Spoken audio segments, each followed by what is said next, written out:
Hey, folks, it's been a while. Welcome back, Rank Rats. Season 9, Episode 1. We're starting a new season today on August 20th. It's the 9th season of the Rinkcast. 9 times, folks. 9 times. Welcome back, everybody. Good to see you guys. Bardo, Shawnee, Jimmy, what's going on? How's summer? Jimmy, how are you? I'm doing well. Summer's treating me well. The problem is the weather isn't. It's either too hot to go outside or storming like beyond measure. And there's no in between right now. Dog days of summer. Of summer. Good time to talk about Hawks. Sean, what's good? A lot of baseball this summer. Bought a lot of baseball hats. Wearing the vintage Duncan Keith hat, celebrating our favorite defenseman getting into the Hall of Fame. Excellent. It's very exciting. Duncan Keith to the Hall. First ballot Hall of Famer. Well deserving. Maybe the most important ingredient in the dynasty years. I think we can. Chicago runs on Duncan.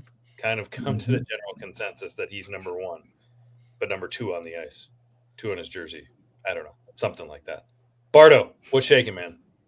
All good. Weather's cooling down here in New York, and we had our first, I guess, full rainy day today in probably a month. So, but all good. Get rid of the droughts. Awesome. Yep. Well, great stuff. Well, folks, if you've been following the NHL and you've been following the Chicago Blackhawks over the last few months, feel free to hit the snooze button, I guess. But we're here to talk to you about what they've been doing or what they haven't been doing. And I guess that kind of let's touch base on the offseason. It feels like a million years ago.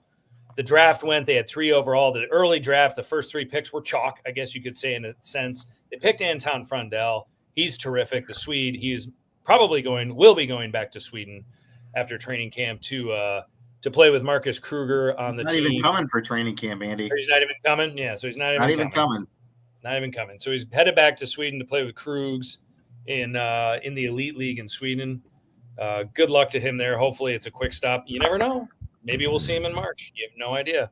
But probably a year off before we see him. But anyway, Jimmy, I want to start with you. Let's talk about the Blackhawks offseason, and let's talk about some of the acquisitions. Not a whole lot went on, and that really got mixed reviews from the fan base.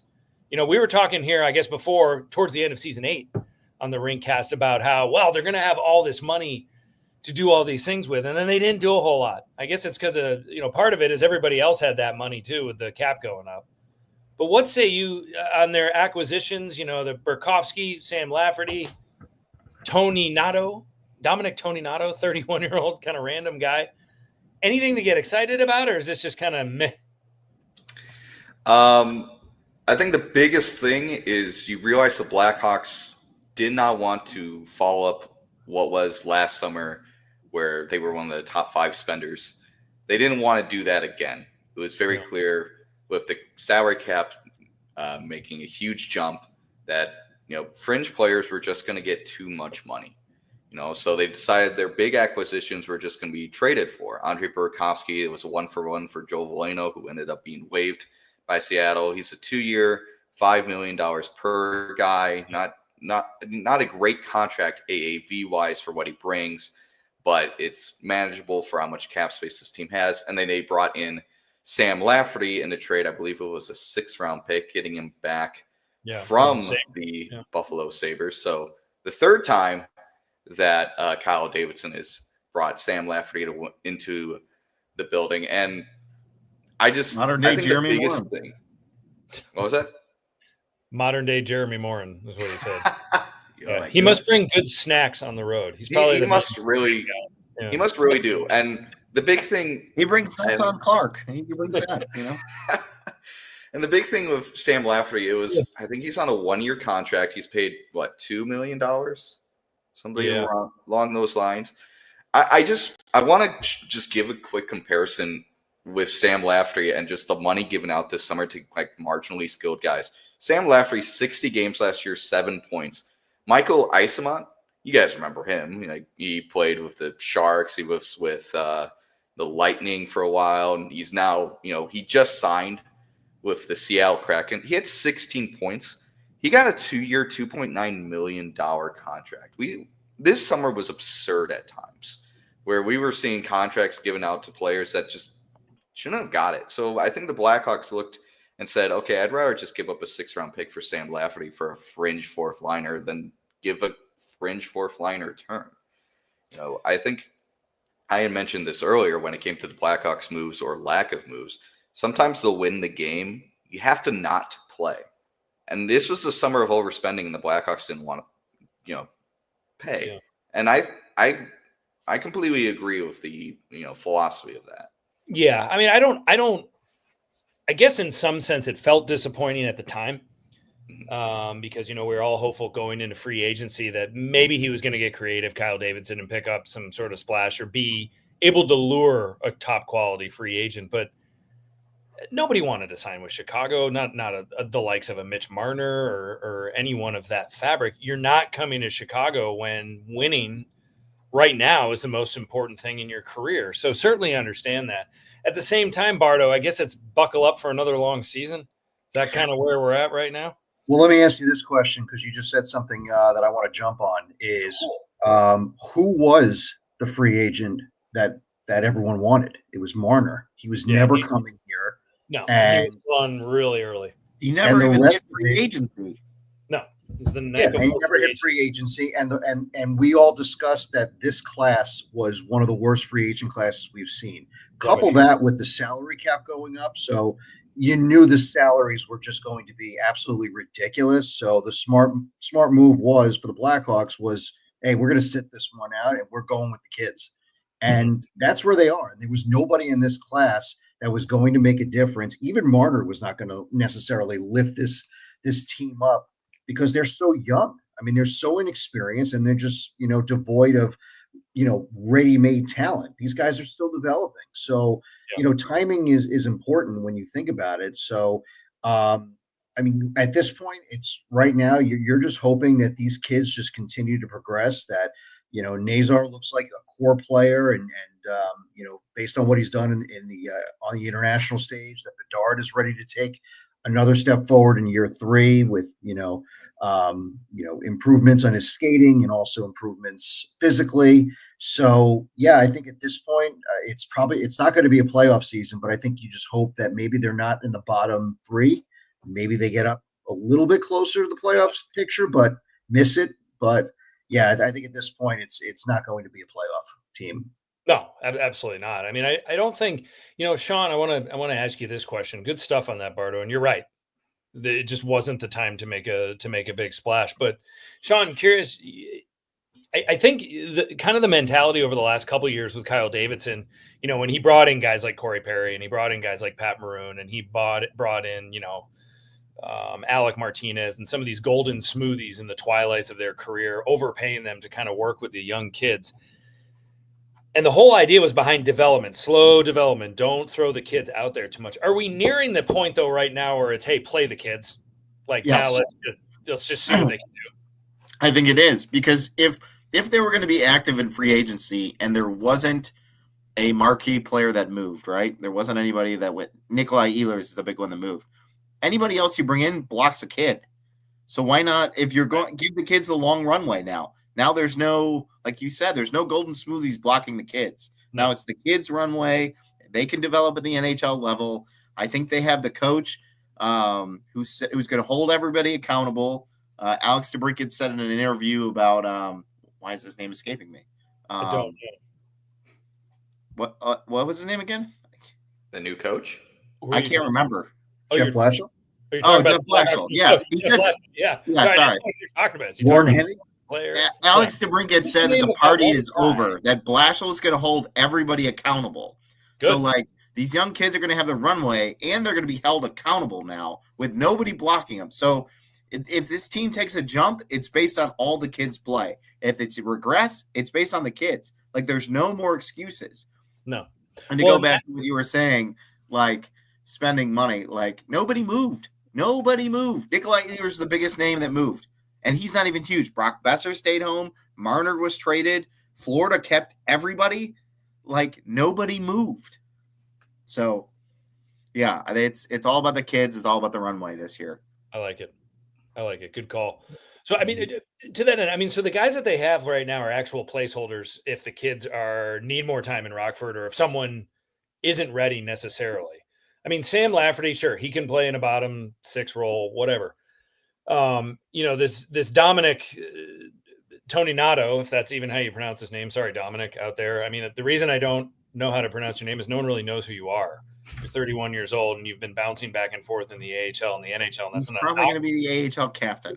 He was the Manitoba Moose captain last year. There you go. So, I mean, this is a guy who's currently, if you look up on anything Blackhawks related, he's on the roster. But that's easy for someone, like an Oliver Moore or another younger player to come in and just take that spot and move forward with it. So I think there's a lot of opportunity this year, I think, for some of these kids to finally seize some of these spots. So I think with that, what we wanted to touch base on is we wanted to talk about this upcoming year's team. And each one of us is going to have an individual, one who we think is going to have a breakout year for the Blackhawks, and another who we think you want to keep an eye on this guy in camp because we're very curious to see where this goes. And then we're going to talk about the rest of the roster as a whole. But we're going to throw some names out there for you folks going into training camp in the next few weeks to start to think about. We're going to go right back to Jimmy. Jimmy, we started with you earlier tonight. If you're okay, going to you now. Who's the Blackhawk right now who you're saying he's going to have a year? It's going to happen. And who's the guy that you're saying, you know what, going into training camp, this is someone to keep an eye on whether or not he's going to be part of this thing? My breakout guy, the reason I picked him is not just because I believe he'll have one. I think he desperately needs one if he wants a long-term spot with the Chicago Blackhawks. To me, it's Kevin Korchinski. I got a chance to see him a ton in Rockford, and he looked very comfortable in Rockford. He was comfortable with the team's probably most efficient offensive defenseman. He really quarterbacked the power play, especially when Levshunov got his cup of coffee in the NHL at the end of the year, and Korchinski was staying in Rockford. He looked very solid and honestly excuse you, Sean. Did That's you just turn off mute? Oh, sorry, I muted my. Oh, all right. Well, Sean. Oh, I thought I muted. Sean just did not like I apologize. Clearly, Sean does not feel the same way you do. Sean does not like Corey. I muted myself. I swear. But anyway, it's the first pod. All right, That's the new goal horn. Episode 1. Difficulties during the new The season. new goal horn. But anyway, The new goal before I horn. was This so team sucks. rudely interrupted by Mr. Sean Fitzgerald. Wow. Yeah.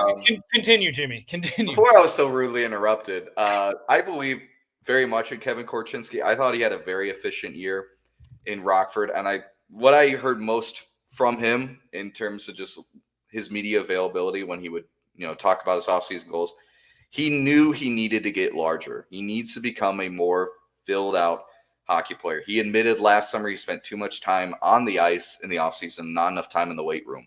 And he was pushed around a little bit, and he knew that. So his priority was coming into camp bigger, more muscular, because he knows it. He can't just be a one-way defenseman, because we already have guys like Rinzel and Levshunov and even Vlasic who could honestly, quarterback the power play. He needs to, either become the best offensive defenseman on this roster by a long shot or develop a very good two-way game. And that's his priority this offseason. And when it gets to camp and when it gets to regular season, don't be surprised if he breaks out. He's already so young. He's already had a full NHL and AHL season under his belt. I think he's ready. I think if he gets 10, 15, 20 pounds of muscle added to his frame this summer, I think he could be a physically ready NHL player and could break out and become a very solid, if not first pairing, probably very good second pairing NHL defenseman. So there's my breakout. My training camp watch, and I feel like this is going to be a very popular answer among fans. I got to see him a lot as well in Rockford. Sammy Savoie, coming off a broken femur, I think in the 2023 training camp, basically missing all of 2023, 2024, coming back 2024, 2025. A little slow to start in the AHL, but he really showed, his ability to not only score, but get in the opponent's head. He's a smart, just a smart agitator. He really knows how to push the buttons, but also be like, whoa, why are you in my face? And just drawing penalties. And we saw it, especially in the playoffs. He had 6 points in 7 playoff games. He was a lightning rod for the Rockford Ice Hawks. A team that probably should have been swept by Chicago was able to go, beat the Chicago Wolves, sweep the Chicago Wolves in the 3-game series, and then force Milwaukee all the way to a 5-game series, best of 5, and go to 5 games. I think this guy you should pay attention to in camp. If he doesn't make the opening night roster, which I don't put a lot of stake in, he probably should spend most of this season in the AHL on their top 6 because I think he's earned it. And we've heard this thrown around a lot for undersized, pesky players.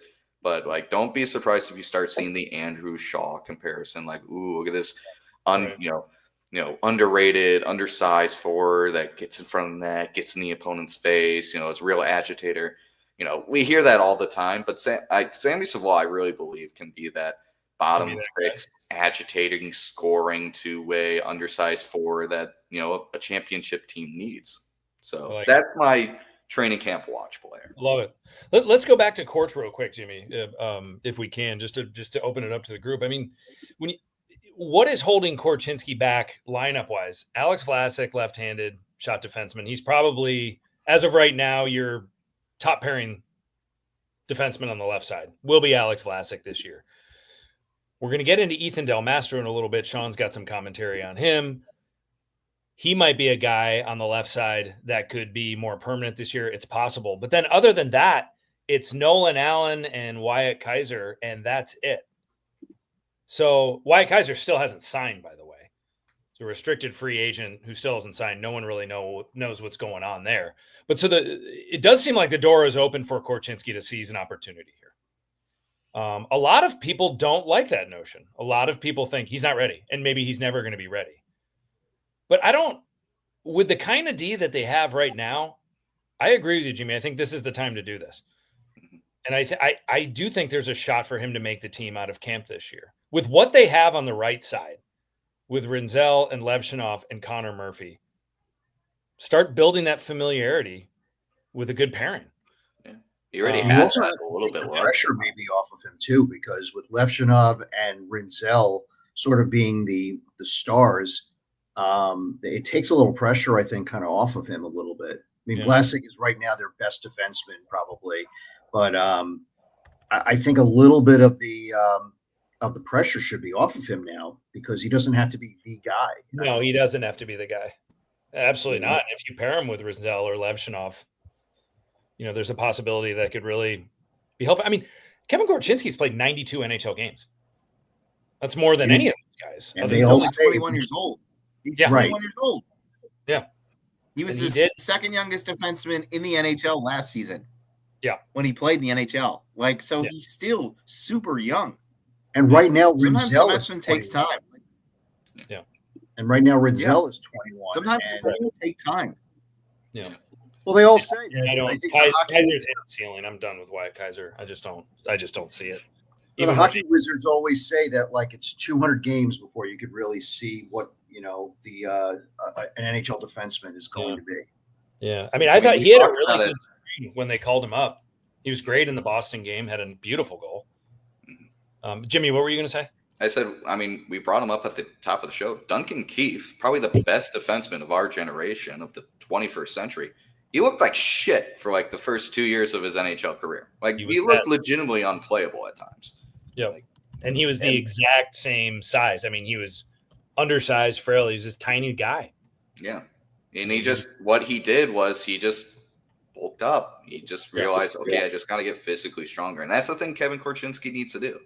He just needs to get physically stronger. Well, and I think about Gustav Forsling, how impatient the Hawks were with him. Then he washed out of Carolina, and now he's one of the top pairing defensemen or top 4 in Florida. And he's only 29 years old right now. He's one of the best defensemen in the league. And he was a top prospect. Yeah. He was, and they brought him up young, and then they flushed him. Jeremy Colleton didn't like him.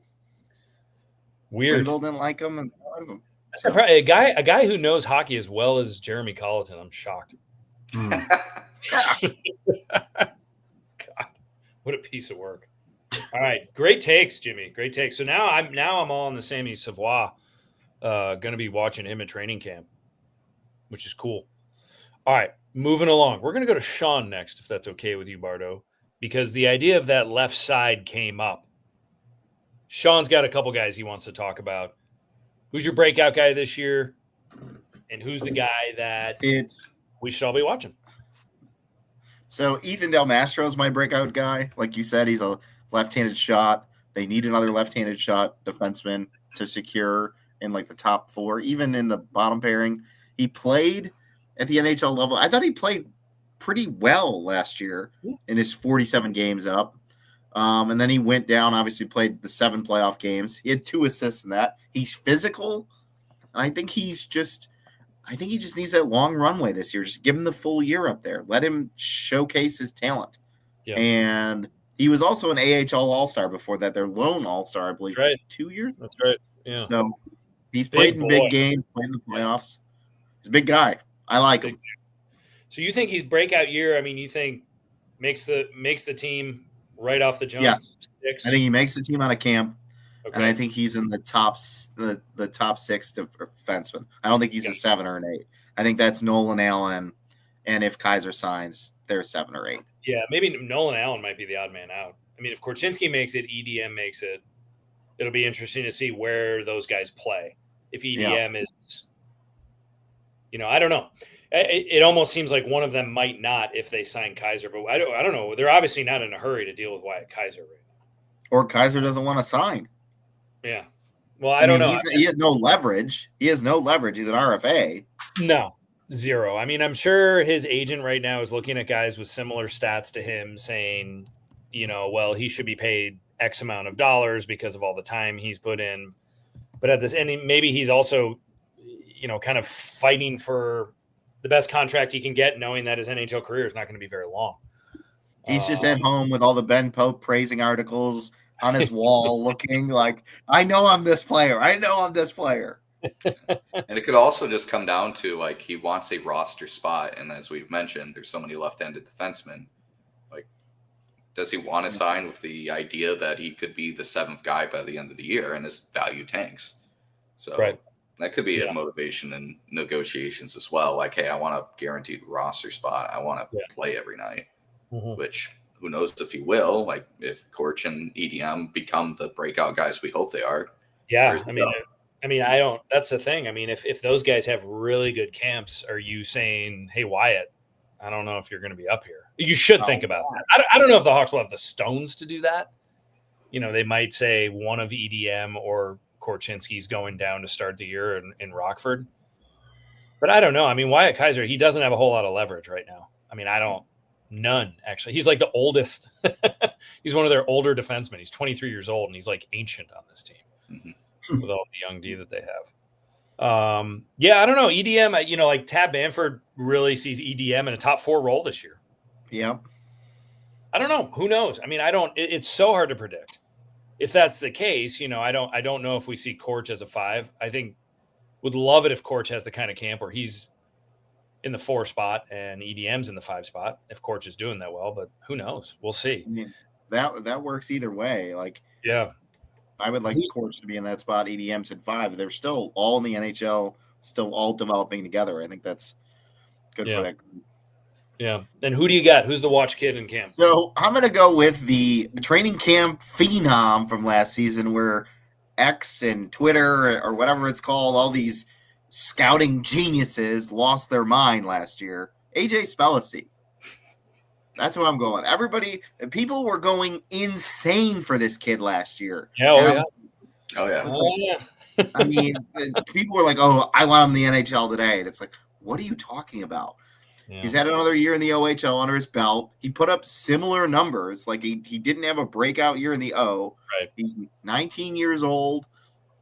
I don't think he'll be eligible. He's not eligible to play in Rockford. Is he not Rockford eligible? Do you have to be 20 out you of have the to be 20. And the new rule, the collective bargaining agreement, the NHL and the NHLPA have ratified that next year, after this season, next season, teams can place, correct me if I'm wrong, Jimmy, 1 player under the age of 20 in the AHL. Yeah, you get like 1 player next season. So it can't be him this season. So it's either Spellacy makes the club and they do like a Kevin Korchinski type or a Shane Wright, hopefully not Shane Wright, but similar to where he's held up and doesn't really play, or he goes back for his 19-year-old season to the O, and you hope he has something similar to what Nick Lardis did in terms of scoring. I don't think there's similar players in that regard, but they're quite different. Yeah, that's the only scenarios with him because he's. I want to see how he plays in this camp, and if he forces them to make a decision this year. Because last year, obviously, it wasn't. No matter what kind of player you are, if you have another year of juniors after he had 37 points in 62 games. Yep. If you still have another year of eligibility in the CHL, why would you go back? You go back. Yeah. With those kind of offensive numbers, regardless of if your future is a third or fourth liner. Yep. I mean, you may as well go and, be an elder statesman and work on your finishing touches and stuff like that. But yeah, you're right. Who knows? People might be, burning down the house to try to. Fans might just, why isn't he in? Why isn't? Oh, it's going to happen. Oh, yeah. I'm predicting it. You can put money on. I guarantee you'd make more money on that prediction than you win the Hawks making the playoffs. Yeah. Ooh. Oh, okay. Right. Teaser. Okay. Sean, please. Yeah. Wow. We have a script. Don't spoil the script. I'm going off the script. We're going to do it live. I like it. Now, Bardo's got two guys that he wants to talk about. And when he told me that these were the two guys he wanted to talk about, I got so upset because these are the two guys I want to talk about. I wanted them to be mine. But Bardo, start us off. Who are the two guys? Breakout year and guy to watch. All right, so breakout year, I've got Sam Rinzel. We all saw how great of a start he had in his 9-game sample size. He had 5 points. He was +1. Really showed that he can, cancel out plays. He can carry the mail offensively. I think for him now, it's about how he handled the offseason. What does he look like coming into camp? Because remember, he was probably like 6'4" at about $175, $177.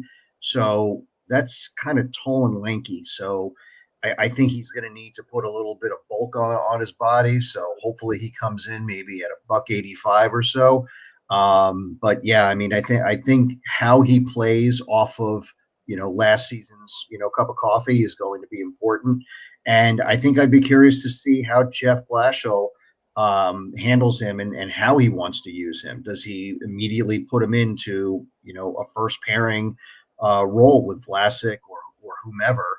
What does he feel about him right now from a development standpoint? So he's my guy. I'm looking forward to seeing what how he enters camp, and I think he's going to be in good shape, and much stronger than he was last year. He just turned 21, so he should be, getting towards that physical maturity point in his life. So yeah, he's the guy. 2 full seasons as a Gopher, that helps. Yep. I like it. I'm gonna say this right now. Everyone, get ready, buckle up. Sean's going, oh my God, we've heard this before. We've heard that. Yes. Did I like Josiah Slavin a lot? I did. Didn't work out. Alec Regula, I liked a lot. It didn't work out. Okay. So my resume is not good when I do this. And I really hope I don't curse him when I say this, but I'm not sure people understand how good Sam Rinzel is and is going to be. He might be their best prospect right now. And some people think he is. Offensive upside, fluid skater. He's going to be a beast. Good hands on a stick. Like he uses his length to poke check. And this guy has all the tools. I think with him and Artem Levshinov anchoring your right side for years to come, the sky is the limit for those two. I really believe that. And I agree.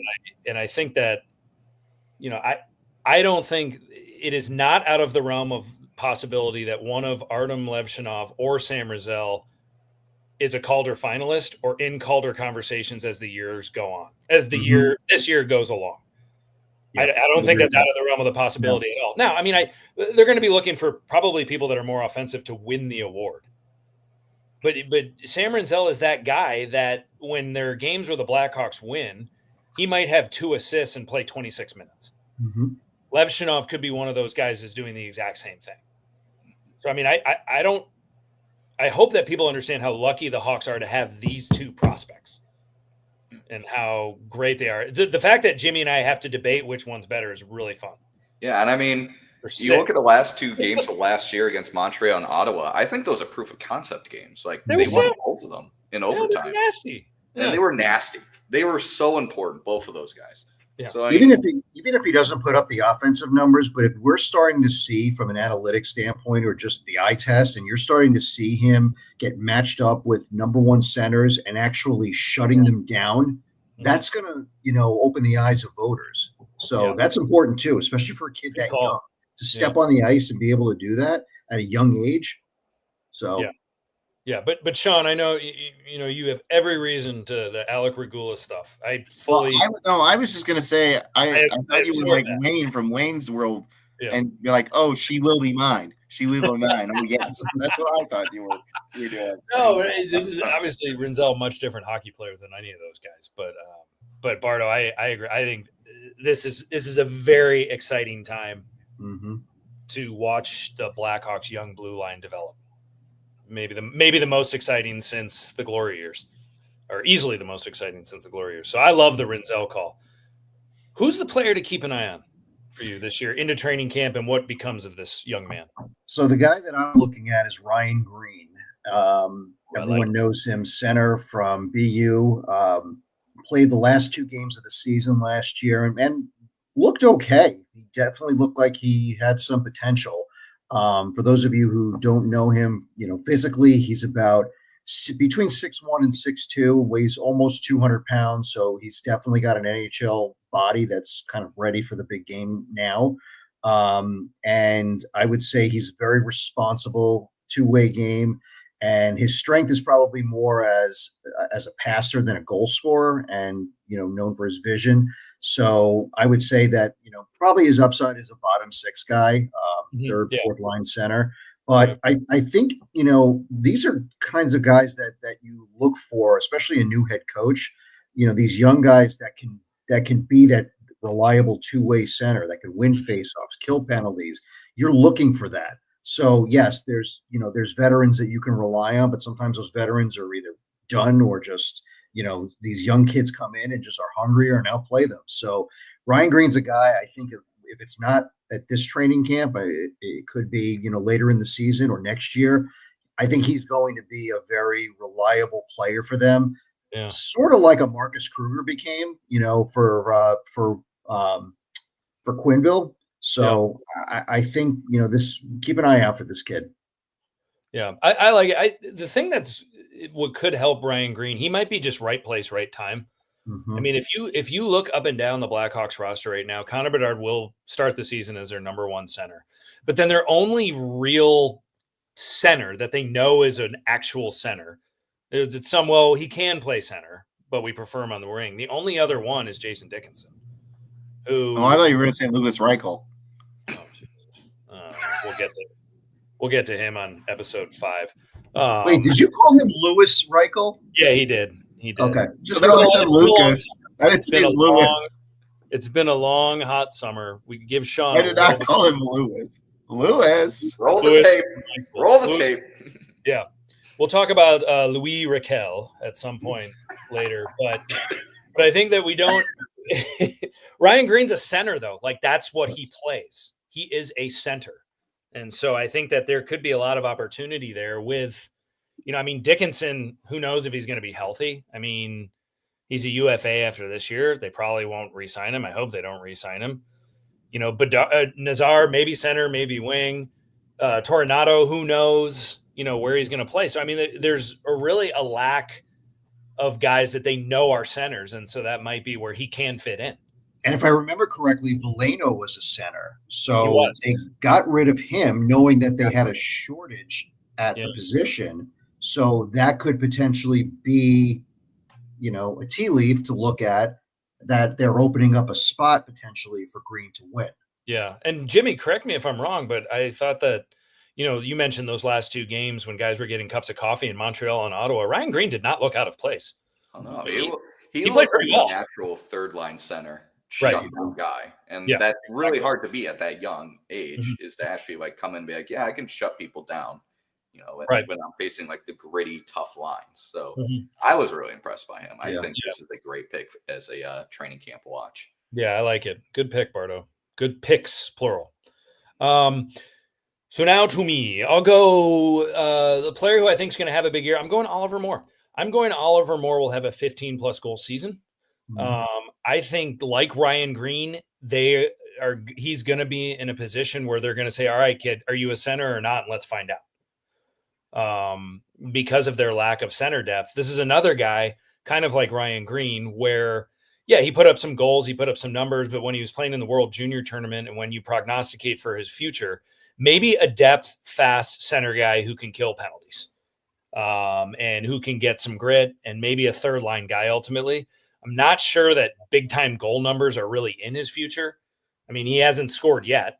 I can't remember how many games he played. He played like 11 games or something.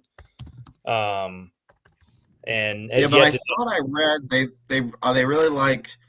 I thought Oliver Moore was just the victim of some bad puck luck in his sophomore year at Minnesota. I thought I read that. Yeah, I mean he's 12 goals. He had 33 points in 38 games. You know, I mean he played pretty well. World Juniors, he had 5 points. 9 games with the Hawks, 4 apples. You know, he had that 2-assist game in Washington. That was pretty fun. So, yeah, I think he could have a good season. I don't know how much – he might spend a little time in Rockford. I don't know about a full season in Rockford with the way that this roster is constructed. It seems like he'll be up and he'll be playing. Any thoughts on Moore? I think the biggest question is whether he's a center or a wing. I think you mentioned it. I think that's the biggest thing is where is he most comfortable? Where is he going to be the most effective? So, you know, the speed's there. I mean, I think he's just got the skill, and I think it comes down to what position is he playing? Yeah. Good call. So hope for a big year for him. So now another guy, my player to watch in training camp is another guy that Blackhawks fans are enamored with that we really don't know what will translate into, and that's Nick Lardis. Nick Lardis is signed. He played 1 game in Rockford. Jimmy, is that right? I think he had a bit of a cup of coffee at the end of the year. Yeah, in Rockford, but he's aged out. In the playoffs. No, he's aged out of the OHL. Now, his season last year at Brantford was nothing short of fantastic. It's 71 goals and 117 points. And so when he was nearing the 50-goal mark, everyone was salivating. Now, I'm going to read you off the list of players that as 19-year-olds in the OHL historically had 70 goals as 19-year-olds. Nick Lardis, Ron Schutt, Brian Gulalzalzi, Steve Gatzos, Peter Lee, Ray Shepard. I do know Ray Shepard, and Ernie Golden. So other than Ray, not household names. No, not household names. And then you look at guys who put up 70-plus goals that were 16, 17, 18 years old. Those are names like Doug Gilmour, Wayne Gretzky, Eric Lindros, Dino Cicerelli did it at 17. John Tavares had 72 goals as a 16-year-old. Yep. Tony Tanti, who had a pretty decent NHL career, had 81 goals as a 17-year-old. So there's a huge difference in being an age out in your last year of juniors, being 19, playing with younger kids and getting 71 goals comparison to world-class talents that, I mean, the names that I just listed off as teenagers that are the younger teens that have done it, the Doug Gilmours, the Wayne Gretzky's, you know, the guys like that. So I just don't think anyone really knows what his game is going to translate into. And I have yeah, go ahead, Bardo. I was going to say I have 2 fears. Number one, he's basically Kramer, who is fighting the kids in science program playing karate. We're all at the same skill level, Terry. Skill level. Yeah, that's Billy Madison in dodgeball. Yeah. Yeah.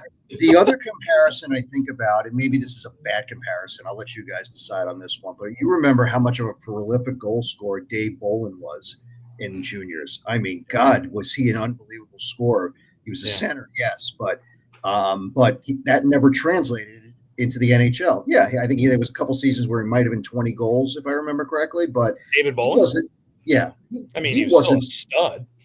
No question about it, but because he had that 2-way game. Yeah. I don't know if Lardis has that. So I don't know if he's going to be the goal scorer. I'm curious as everybody else is. And you know, if he's not the goal scorer, what does he bring to the table as being an NHL player? Can he be that effective two-way winger. I don't know. I mean, So he's that's a big 5'11", 185, so he's not the park it in front of the net guy. No, and Powers had said in some of his articles that he's just he's a goal scorer. He's a shooter. Yeah. He's a shooter. That's the only thing to his game that makes him like a prospect. There's nothing else to his game. Like, he's not an elite skater. He's not a good two-way. Like, he's got to score goals. If not, there's no value to him. So otherwise, he could be Jeremy Morin, where he's basically a 4A player and scores well on the AHL level and doesn't do anything on the NHL. And he suffered a knee injury at the end of the year, didn't he? I feel like he suffered a knee injury, and everyone was worried about the significance of it. It wasn't as significant as everyone thought it was. Right. Yeah, he didn't need surgery. He to end the playoffs. Yeah. So I don't know. I'm just so fascinated by like where's this going? Yeah. I mean, did the Hawks all of a sudden catch lightning in a bottle with this kid, or is this a third round? Yeah. Or is this a kid that he just kind of, I don't know. My guess would that he'll start the year in Rockford. Yeah. Oh, 100%. I don't see him making the big club right off the bat. A couple other players I do want to talk about, but Jimmy, I want to give you a minute. Anyone else from Rockford that you think that we should be keeping an eye on going into camp to make the club? That we haven't talked about yet. Not to make the club, but I would say these are kind of prospects where you're reaching the point of put up or shut up. Like, you need to have a season where where conversations are had about getting you to the NHL, or you're gonna like wash out. To me, there are like kind of three of them: 2 forwards, 1 defenseman. To me, the 2 forwards are Gavin Hayes and Paul Lewinsky. I saw them a lot in Rockford. They spend a ton of time in the bottom 2 lines. Like, Lewinsky most of the season was a 3rd or 4th line center. Gavin Hayes spent a lot of time in the 3rd line wing. He would occasionally be brought up the lineup when injuries or call-ups were made, but he didn't really make a big impact. And this is a guy that was drafted as a big goal scorer, and it didn't really translate in the AHL. And Lewinsky is a pretty solid two-way game. He just hasn't really found the scoring footing. I think both of these forwards, by the end of the year, they need to be in the top 6 of the 8 of the Rockford IceHogs, with conversations of, they need cups of coffee in the NHL. Are they going to be guys in that ball game? Yeah, in the 2026-2027 season.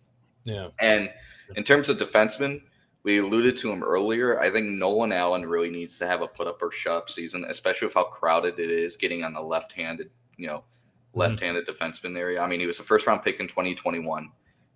We're coming up on 4 full seasons after you've been drafted. First round pick of Stan Bowman. Yeah, and it's like, okay, like, you're a first round pick. We know defensemen take longer to develop, but like, we got defensemen that were drafted after you that are further along. Like, we need to see at the very least a very competent bottom pairing left-handed defenseman for a medium to long-term amount of time, or we're gonna get that long-term third pairing left-handed defenseman in, Kaiser or Korchinski or EDM or in the free agency market, because you need to prove it. So those are my 3 guys that like you need to look out as like put up or shut up guys in the AHL. Like, you need to break, I won't say break out, but show your worth, or you might not be in this organization. Would Aiden Thompson have a chance to maybe come up this year? He's an interesting case because he is a little bit of an older prospect, but he also, I think, has a little bit of a longer leash because he just got to the professional game. Yeah, and he's coming from a very good program in the University of Denver. It's a winning program. A lot of people know how good it is. So he kind of came from a professional setting. So I think that he's a guy that should start the season at the top 2 lines in Rockford. I think what we saw in small doses was pretty impressive for a young guy. So Aiden Thompson, I have a lot of faith in. Maybe not the NHL, not more than a cup of coffee in the NHL next season, but I think he might be higher. He might be higher on the totem pole than Gavin Hayes and Paul Lewinsky, just based on what we already know. Yeah, it could be. That'll be interesting. He might be a guy I don't know. There's bottom 6 injuries. Maybe he's someone that could get a call up. Yeah. Interesting. Tell me, fellas, question, and Bardo, I'll go to you here quick. Oh, Oh, Jimmy's back. He's brighter. Oh, sorry, I was turning on the light. Bardo, I'm going to go to you on this and catch you off guard a little bit. Spencer Knight's name has been floated around in a lot of conversation. Is he a true number one goalie? Does he have potential to be a top 10 goalie in the NHL? I think he does, personally. He did play 38 games in the league last year, more so than he's ever played before. But how much of the Blackhawks' success, not only this year, but in the years to come, is on his shoulders in a sense? And can he be that guy? He came in last year. He had a couple strong games early, and then he really kind of had some nights where you're like, he just doesn't seem like he's there. And didn't even end up ending statistically with his 15 games with the Blackhawks with a save percentage above 90. What's it you about where they are with Spencer Knight? Is this just his time and he's been waiting for it, or should we be concerned?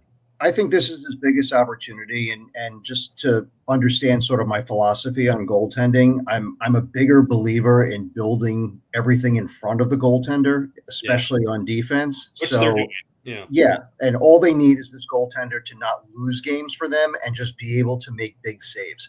I don't need a goaltender carrying the team. If you're doing that and you've got Henrik Lundqvist and whoever, that's not the way you build a team. And especially in the Cup era. So, yeah, I mean, look, he was a first round pick. So he definitely has the pedigree there. I saw some flashes of him, and, look, I'll give him a little bit of a mulligan because he was on an awful team last year that traded away, additional talent and just didn't also have a lot of talent, and was also, he had to pick up and go from one of the best teams in the league, it's defending Stanley Cup champions, to the worst team in the league. Yeah. And there's an adjustment there. So, but look, you saw moments where he did look like he can be a capable number one goaltender. I'm fine with him right now. And look, I think he should have every opportunity to win that number one job. So, yeah, I mean, I think he could be the guy. Okay, awesome. Yeah, Shawnee, what do you think? I think he could be the guy too. I think playing in front of the likes of TJ Brody and Alex Martinez last year didn't help him at all. I think goaltenders also take longer to develop, if I remember correctly. I think Corey Crawford spent like 5 years at Rockford before he actually made the NHL. Yeah. And Spencer Knight's been up and down like his entire tenure, I think, with Florida. So now he gets the long runway. He's probably going to split time with Arvid Soderblom to start the year. Yeah, Soderblom will get a little bit more action. They'll probably do a tandem thing, so it's not going to be all on Knight. Mm-hmm. So I think that'll be good. And then if I'm Knight, I'm thinking, well, this is my opportunity. And also, like, let's not forget, Drew Comesso's in Rockford. Drew Comesso put together a really good end of the year. He did. After they got Knight, his game went to a whole nother level. Jimmy can attest to that. Mm-hmm. And I think Dana even said something about it on the Blackhawks podcast with Pat Boyle and Charlie R. So Charlie R. I think Knight's got a great opportunity here. He has the skill, and if he doesn't succeed this season, I think they're still going to be patient with him. I think Soderblom is the goalie you got to kind of they got to make a decision on this year. Is he staying or is he going? Because I think he got better last year, but I don't think is he an NHL player or is he a 4A guy? And then they still got Lauren Brossois. I mean, they do have Soderblom now for 2 more years. They signed him, 2.75 AAV for the next 2 years. So he's going to be around. Yeah. What happens to him if Comesso takes that next step? I don't know. I am rooting for Drew Comesso to be an NHL goalie, to be, to back up Spencer Knight ultimately. But like you said, that might just take more time. He might need another full season in Rockford before that's something that becomes available. And Jimmy, who's the Russian goalie they signed this summer? Stanislav Berezinoy? Something like that. Eric had it. Oh, not Eric. Sorry, Sean had it earlier, but I'll take being called Eric as an insult. Yeah. It should be in Rockford. I think he's going to start the season in Rockford. I think he might be in tandem with Comesso. I know Rockford signed like a goaltender over the offseason, but I think he's more like an ECHL goaltender. And Lauren Brossois, I mean, what is going on with this guy?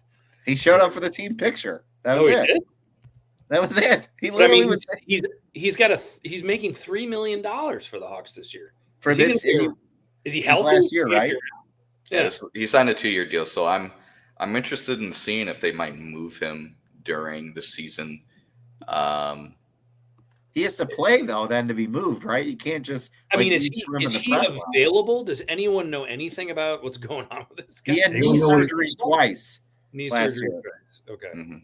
I don't even know what he looks like. But I mean, if you type him into a Google search under news, there's nothing since May 21st of last year, Yeah.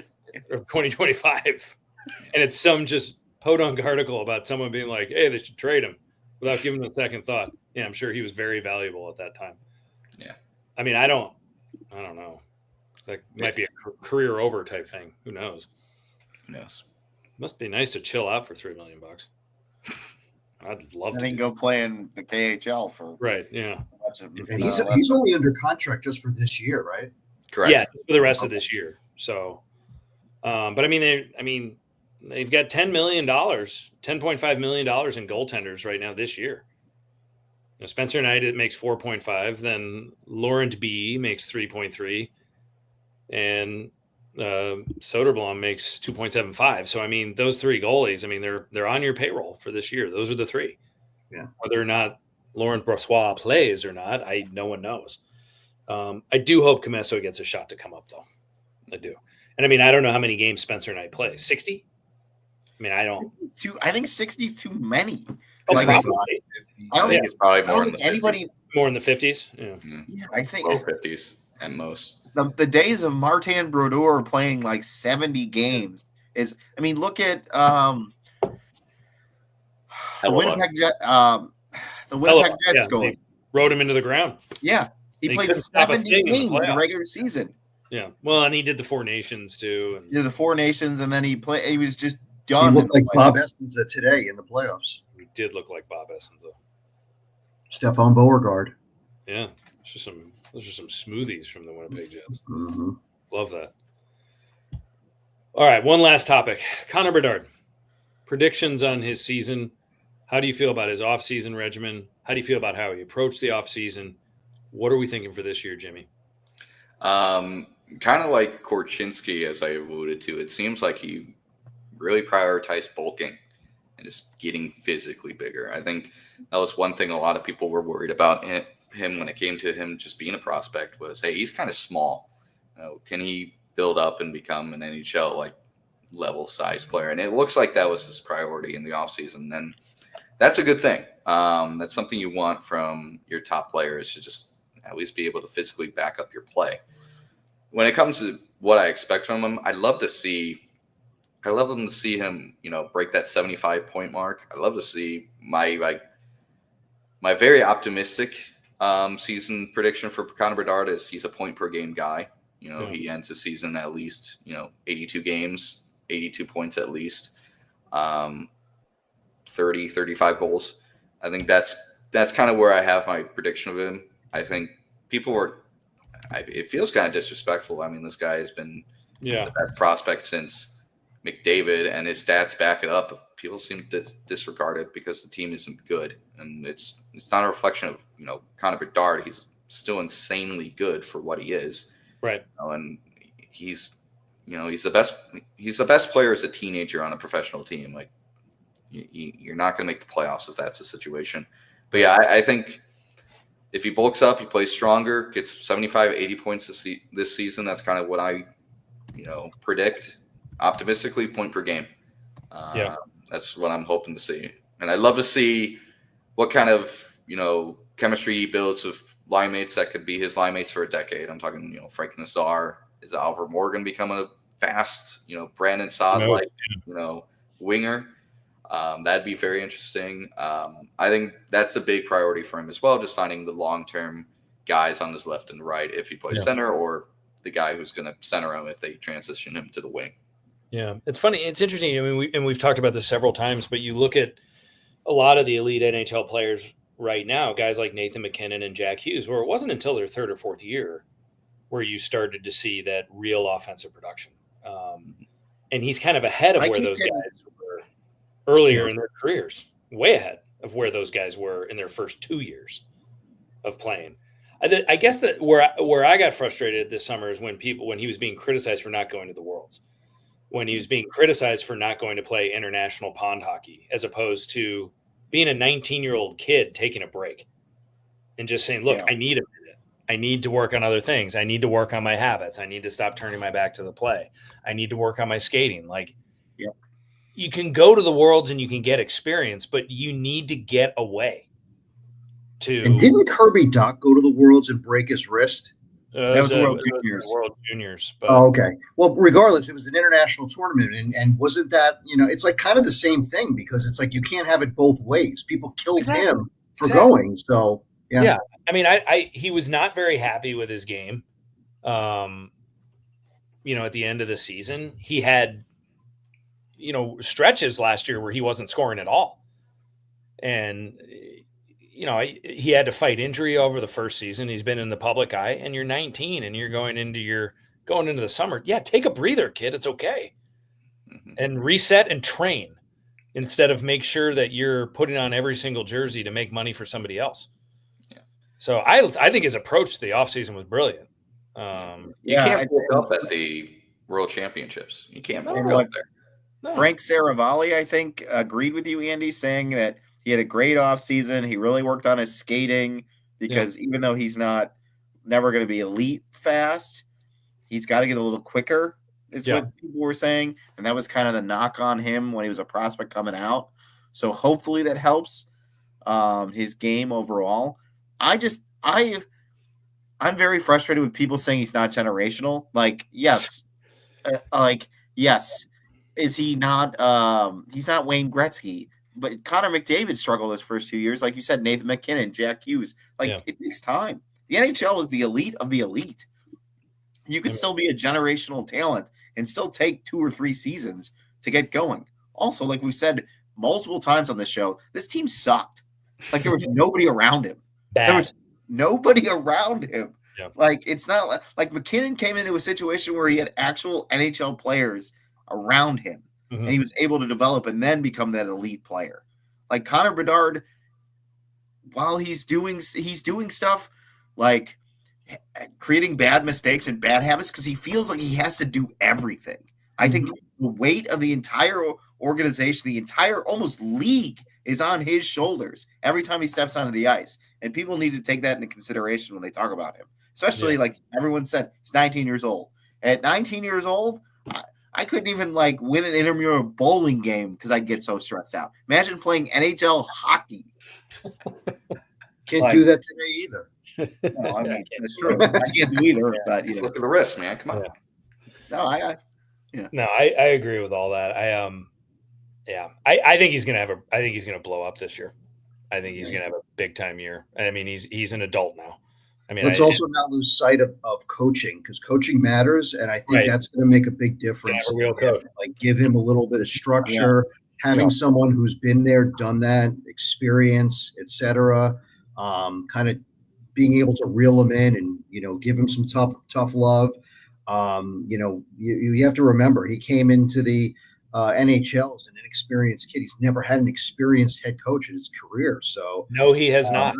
That's a really good call. Good point. I mean, now he's got somebody who's got some NHL experience as well as some other level experience. So now he's got some real coaching. And if he worked out like a madman this year between this offseason between skating and bulking up physically. If all that translates to the ice, he should be at least a point game player. That's probably the floor. Yeah.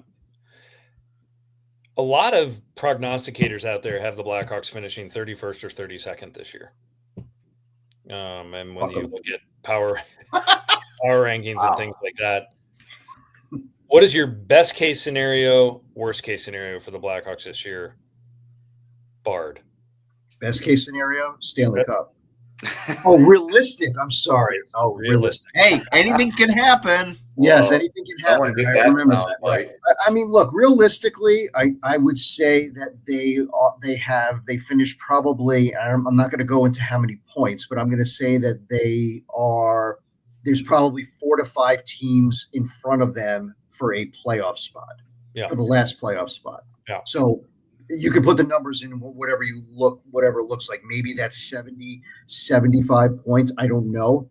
Worst case scenario, yeah, they could be a bottom 3 team. It's certainly on the table because they're so damn young. Yeah. And, but I think the truth always lies somewhere in the middle.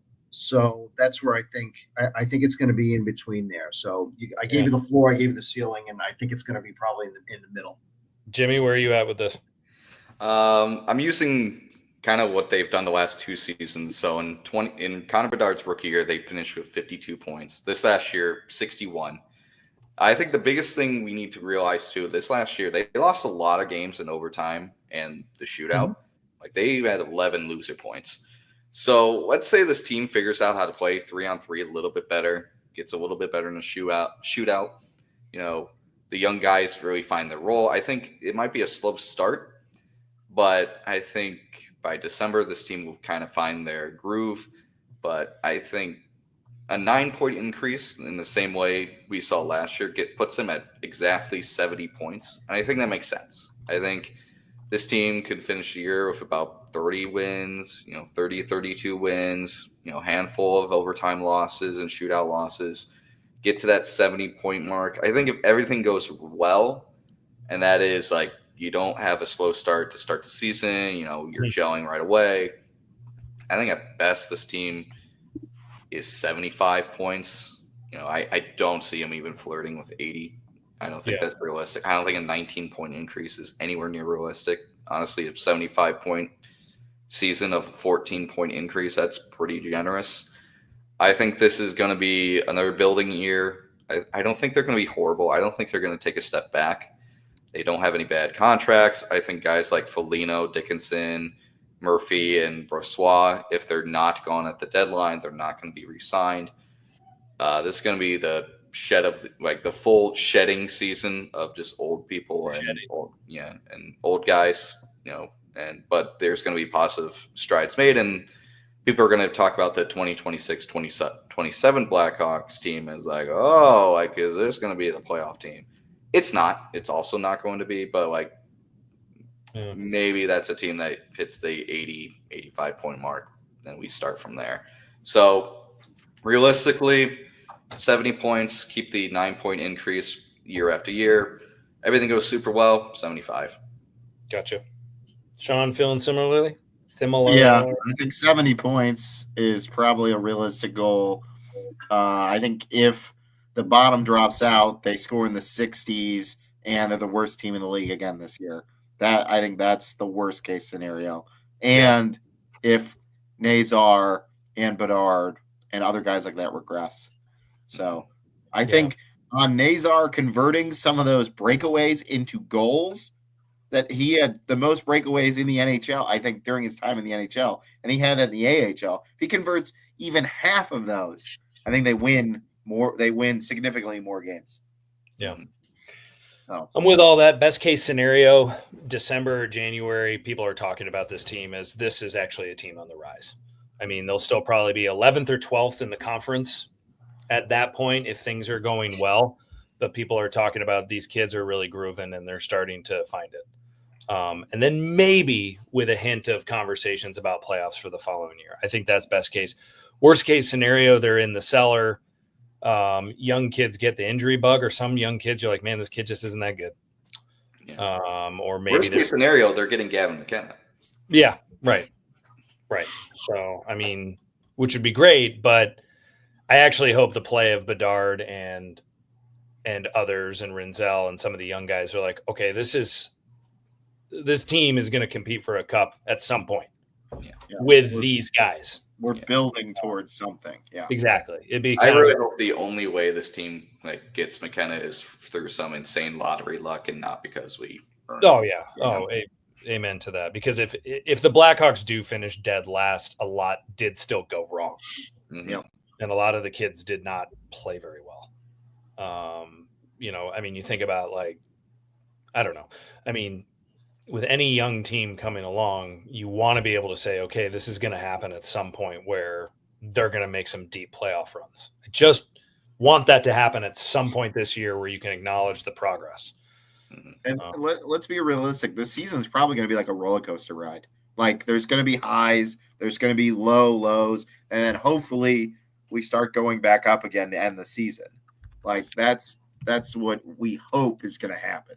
Yeah, I mean, you never know what's going to happen with, the schedule and everything. I mean, I think everybody's going to be on that high, like the start of the year.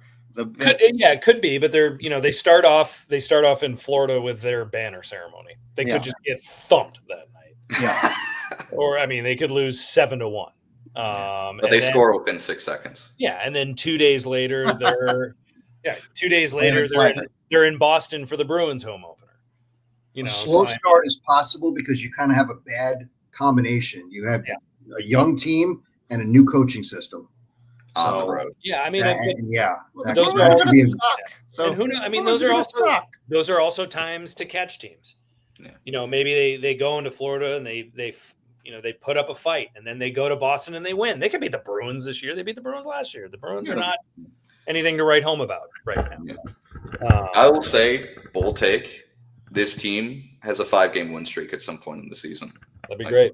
I think they get hot at some point, and people are like, whoa, where's this coming from? But then they're going to follow it up with like a 5-game losing streak. For sure. But like for me, the biggest thing is like I want to see this team be able to go like streaking. We're going streaking. Yeah. I want to see this team be able to I want to see this team go streaking. Yeah. I want to see this team be able to like keep positive momentum going and like keep winning. And they did at the end of last year. I think they got points in 6 of a possible 8 games to end the season last year. Yeah, so they did. They capable of doing it with this young group. So like, those games in Montreal and Ottawa, if they can play like that, they'll be fun. They'll be a fun watch if they can play. Yeah, they'll be a fun watch. You got to pay extra money on Comcast to watch them, but not if you live in the East. You'll be fine. Yeah, everyone can watch them. Not if you have my ways of watching. Yeah. Well, all right, let's shut it down for the night, fellas. Any shout outs? Shout out to some of our new listeners, Chris and his family. Shout out to you guys. Appreciate you listening. Look forward to hearing more feedback on the pod when I see you in person. Awesome. Jimmy, you had a shout out. Yeah, shout out to Jared Nightingale, new head coach of the Rockford IceHawks. I look forward to my second year of covering the Rockford IceHawks. I hope to get a couple good conversations with you, maybe a couple post-game questions when I'm out there in Rockford. So congrats to you. Very excited to see what you could do down there with the young guys. Excellent. Good luck, Jared. Mike and his family as well. Shout out to you guys for being avid listeners. They listened to all of Jimmy's draft show, and they were not only singles. They were not lonely singles. Get a life. No, I'm just kidding. Apparently there was a lot of swearing on it. They attributed it to me. It wasn't me. So got it. Yeah. I'm kidding, Mike. I love you. Thank you for sitting through that because you got tough at times. Yeah. Well, I want to give a quick shout out to 2 regular listeners, the Lauerman brothers, 2 of my best friends in the whole world, Alex Lauerman and Nick Lauerman. Alex Lauerman, whose son Hudson, Nick's nephew, was on Team Clarendon Hills that made it to the Little League World Series. And it was really fun hanging out with you guys last week and watching that. And what an experience for Hudson Lauerman and all of his friends to be state champions in Illinois and represent the Great Lakes at the Little League World Series. So what a run for Team Clarendon Hills. Congratulations, guys. That was awesome. And you'll walk together forever and have that moment for the rest of your lives. It's 11,000 players, I was told by Alex, have played in the Little League World Series. That's it. Since it began in 1947. So what a neat achievement and a neat life experience. So Seahillies, congratulations. My hometown, actually, growing up, Smithtown St. James was in the finals. They lost to Fairfield, Connecticut in the rematch of the regionals. So they were one win away. Yeah, one win away. They were one win away, becoming the 3rd team in history of Long Island to go to the Little League World Series. And now Fairfield is a win away from being U.S. champions. So pretty crazy. Yeah, crazy. All right, well, welcome back, folks. Here we are, season 9, episode 1. Great job tonight, guys. Good to see you all. Until next time, we'll be talking Hawks at you more often than we did in July. That's for sure. We'll be back again before the training camp as rumors start swirling. And we're around. Take care, everybody, and go Hawks. Go Hawks, go Hogs.